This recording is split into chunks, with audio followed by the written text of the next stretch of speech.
Okay, hey guys, this is Josh Rose, and this is our first edition of the training guide for 747 Bible studies. All right, so we're going to see how this goes. My goal is to get you through this passage and give you the tools that you need in order to lead a Bible study. All right, going to give you go back to our methodology for this, which is going to be the inductive Bible method. Okay, this is not me. This is a well-known method that we're going to start by observing, interpreting, summarizing, and then applying this passage. Okay, we have a sheet of paper that all of you will get, and not sure if you can see this from there, but it's going to have these steps on there, along with a bunch of questions you can ask, and these are helpful questions for you to go through and look at each one. So we're going to start with observation, and my recommendation to you is to give everybody time to just read through this and observe together. If you think your group is not ready to do that on their own, you could try to do this with them and just kind of read a stanza and then ask anything stand out to you, anything that you would highlight. And what we're really looking for here is things that are different, things that are weird, things that stand out to you, things that you observe. What kind of imagery is he using? What is this really all about? Psalm 3 is our passage today, and Psalm 3 is a lament psalm. It's a psalm where David is in trouble. He's in a tough situation, and he's crying out to God for help. All right, it comes out of a time in David's life where he was in a really hard time. In 2 Samuel 15, you could read more about that, but let me give you a quick summary of what is going on when this psalm is written. David has been kicked out of Jerusalem. His son Absalom has decided that it would be better if he would be king. And so he has won over the hearts of the people, and he has done some kind of really tricky things to declare himself king. And by doing that, he's saying that David should no longer be king. And now David is on the run and scared for his life. So David is gone. Absalom is coming in king. This is in that time that David is crying out to God. He's crying out to God for help. And we're going to see that. Because first, let's go through this whole passage and highlight some things. Lord, how many are my foes? I highlighted first that this isn't a question. It's an exclamation. So he's not saying, God, how many? Tell me. I really want to know. No, he's saying, there's so many, God. He's declaring this. And he kind of wants God to recognize that, yeah, you do have so many. Right? So there's two statements that are similar to that. The second stanza of that first line, many are saying of me, God will not deliver him. I underlined deliver because, as we're going to see, that word came up 3 times in this passage. So I thought it was an important word. And it turns out that it is. But people are saying of me, God will not deliver. Many are saying of me, right? This concept is something we deal with. We have people who say things about us that aren't true. David had people saying things about him that aren't true. I highlight that just because that's something I can relate to. All right. But you, Lord, now, and this is a great one of the great butts of the Bible. But you, Lord, are a shield around me. Okay, what has happened? He's gone from my problems to the truths about God. You're a shield around me. I highlighted shield because what are we saying about God? What kind of imagery is that about God? What are we saying? Just to highlight, right? At this point, we're just highlighting. You are my glory. I may just highlight that David's saying 3 things about God. 1, 2, 3. You are a shield around me, my glory, and the one who lifts my head high. Okay, what's happening here? I call out to the Lord, and he answers from his holy mountain. I did just underline, what does holy mountain mean? Is God really on a mountain answering? Right now we're just observing. We're not giving answers yet. We're just highlighting stuff. I lie down and sleep. I wake up again because the Lord sustains me. I just highlighted that because it seemed like the important part of that verse. I will not fear though tens of thousands assail me. Assail me. What does that mean, right? They fight me. They're against me. They're working to try to get me, okay? But I'm interpreting, but that's a word that needs interpretation. But it's lots of people on every side. So now we're just observing that, wow, this is a tough situation that David's dealing with. He's got tens of thousands on every side of him. That's a big deal. Then he says, arise, Lord. Good question. Was God not arisen? Where is he? Has he not been a part of this? I don't know, but according to David, it didn't feel like it at the time. So now he's saying, God, now start doing something. Deliver me, my God. And once again, deliver, big word. Deliver's down here again, we'll see. But deliver me, my God. Strike all my enemies on the jaw. Now, this is where this passage, I think, gets awesome. Because David just asked God to punch people in the face. I think that's a cool request. I think that maybe we ought to pray like that a little bit more, right? Hey, God, punch this guy in the face for me. God, break his teeth. Because that's the next line. Break the teeth of the wicked. It's a great, who prays like this? I think maybe we should pray more like this. But anyway, David prays that. And I just put a little arrow here. I would underline that whole thing and say, this is strange. If people in your group don't recognize that that's a strange line, then make sure you point that out to them, because this is out there and different. But I think it lies at the key of this passage, okay? We'll get to it. From the Lord comes deliverance. May your blessing be on your people. Okay, once again, deliverance, deliverance is a key phrase in this. It came up 3 times. That's a clue to us that it means something important in this passage, okay? So now let's kind of try to interpret it, right? And this is where, for our purposes, the interpretation and the summarization might come in handy in order to figure this out, to do this together a little bit.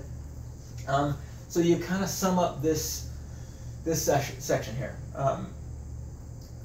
This is the statement of fact. There's a lot of people after me, and people are saying bad things about me. People are saying that I'm not going to make it, that that everyone else is going to win, that I'm going to lose. I'm depressed. I'm sad. I'm hurting. Okay, boom, that's it. Next, but you, Lord, what he's doing is stating facts about God. True facts about God, things that he can believe, whether it's good times or bad times. And he's going back to those truths. And this is incredibly important for us, that we go back to truths about God whenever we're in hard times. Because it's those truths about God that those aren't going to change. And that's what David does. Okay? People are saying these terrible things about me, and I have lots of enemies. But you, Lord, you're a shield. You're a shield around me. Now, God, you're a shield, okay?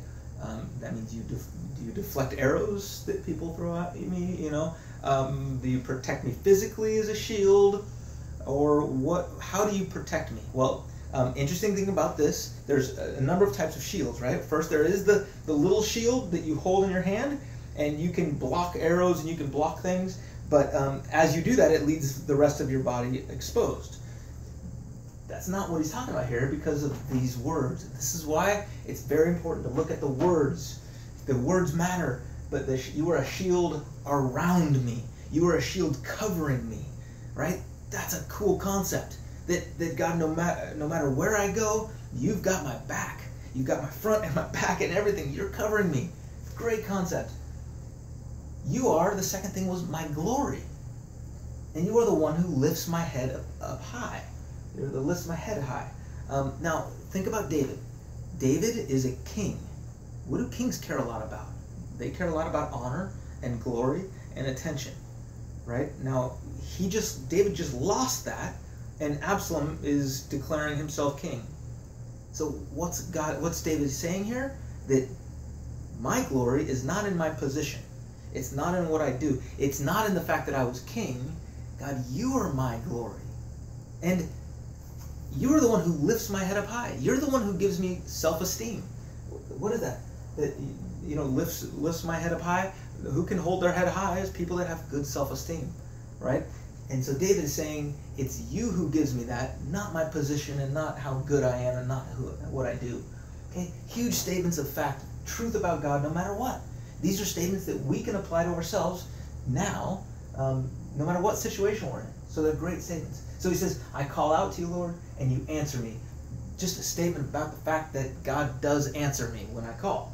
Now, his holy mountain, once again, there's a little bit poetic language, so I don't think he's saying that God is actually in a mountain, but it's a reference to heaven, that God from heaven answers. All right. But now he's said, okay, the hard times, going through hard times. Here's the truth about God, the unchanging, truths that are always true.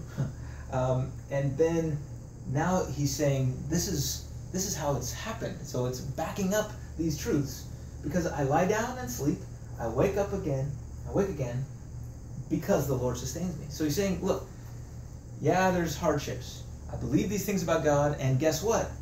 These things about God are actually true, because sure, I lie down and I sleep, and every day I wake up again. In other words, they haven't gotten to me yet. And so God is sustaining me.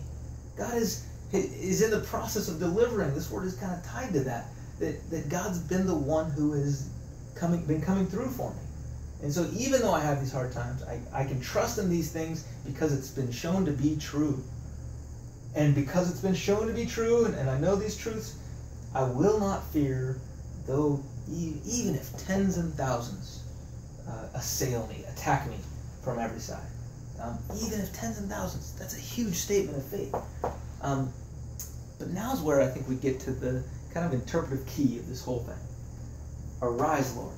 I remember I asked if maybe God hadn't arisen yet, and I think in David's perspective he hadn't, because he's still on the run. David's still on his own, he's on the run, so he's saying, God, come to my side now. Deliver me, my God. Strike all the enemies on the jaw, break the teeth of the wicked. Now is where we get to talk about this, and this is really cool. One thing to point out that's very important is that David is asking God to do these things. David is not saying, hey, God, help me to go punch my enemy in the face. Help me to go break their teeth. All right, now that would be the wrong attitude, okay? Because all throughout the Bible, it's clear that God wants us to allow Him to take care of the vengeance thing. It's not our job to go after people and get vengeance. That's God's job, and God says, "I'm going to do it. I'm going to take care of the wrongdoers. I'm going to make sure that there's justice in the world." That's not your job to go and fight your own enemies. Our job, Jesus tells us, to turn the other cheek at times, right? I mean, this is where this is different. However, it's okay for us to ask God to do those things. It's okay for us to ask God to step in and to make things right. And so this is a good prayer. It's actually a great prayer to say to God, God, punch my enemies in the face. Break their teeth, right? What is the teeth? The teeth are the things that an animal has to grab onto something. And animals' ability to tear into flesh has to do with their teeth. And so to take out the teeth, to break the teeth, is to really take out the power that the person has. And so David's prayer here is about Absalom. Take away his power. Take away the people that are supporting him. Get rid of them so that he no longer has this power to be in that position.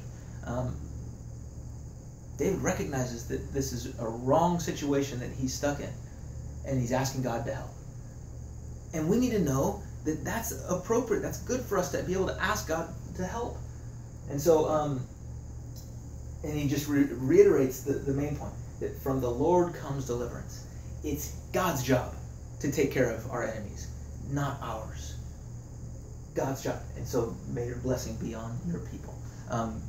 Just reaffirming the fact that, God, I believe you're going to do this, and you're going to take care of us. So what I've kind of done there is gone through some of the stages. I've started applying some of this, but you want to interpret it, help people make sure they understand it.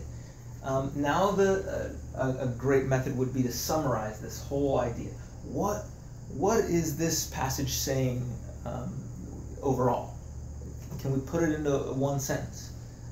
You can only really do that once you've walked through and understood the whole passage, okay? So you could do it a few ways. You could kind of take each sentence, each stanza, and try to summarize each one, and then put it together into one. However you'd like to do that, whatever there's time for.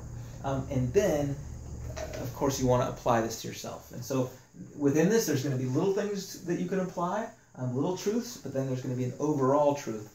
And that's where these questions on your page come in really handy. Is there a sin to avoid? Is there a promise to claim? There's a bunch of promises in here. Is there a prayer to repeat? Maybe there is. And there's a number of great questions in here you can look at with your group, and hopefully that helps. All right. Well, thanks so much for listening. Please let me know if this is helpful. If there's a better way I can do this, I'd love advice. But hopefully you'll be able to lead a great Bible study with this little help, and I'm praying that all goes well. Thanks so much. All right. Bye.